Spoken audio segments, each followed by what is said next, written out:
Hi! எங்களுக்கு சின்ன வயசுலலாம் பூரி, சப்பாத்தி அப்படின்றது பெரிய ஒரு டிஃபன். ஏன் அப்படின்னு கேட்டிங்கன்னா, அது வீட்ல ரொம்ப ரேரா தான் பண்ணுவாங்க. மத்தபடி இட்லி, தோசை, பூரி அந்த மாதிரி ரெகுலரா இருக்கும். சப்பாத்தி, பூரி அப்படின்னு சொன்னாங்க இன்னும் கொஞ்சம் பசி தூண்டும். அந்த மாதிரி தான் நாங்க இருந்த ஜென்ரேஷன். இப்போ இருக்கிற பசங்களுக்கு வாரத்துல 2 நாள் பூரி குடுத்தா கூட அவங்க வேண்டாதான்னு சொல்றாங்க. எப்படின்னா பார்த்தோன்னே அட்ராக்ட் ஆகுற மாதிரி, நல்லா கிரிஸ்பியா இல்ல டிசைனா இருந்தா தான் சாப்பிட்றாங்க. அப்படிதான் வஞ்சிக்குட்டிக்கு பீட்ரூட், கேரட், கீரை போட்டு ஒரு டிஃப்ரெண்ட்டா பூரி பண்ணி குடுத்தா ஒரு 4, 5 பீஸ் சாப்பிட்டா.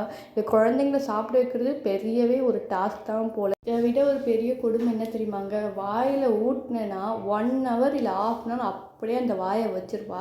இருக்கிற ப்ரெஷரில் டென்ஷனில் நம்ம எதுவும் சொல்ல முடியாது இல்லையா? ஜிப்பு மாதிரி இருந்தால் வாயை திறந்து எல்லாத்தையும் உள்ளே போட்டு க்ளோஸ் பண்ணி ஜிப்பை ஒன்று மூடி விட்டுடணும். ஜோக் த பார்ட், பாப்பா பிக்கப் பண்ணும் போதே ஆற்காடு பிரியாணி வாங்கிட்டு போயிருந்தேன். வீட்டுக்கு வந்ததும் எல்லோ கலர் மேஜிக் பண்ணணும்னு பண்ணிட்டோம்.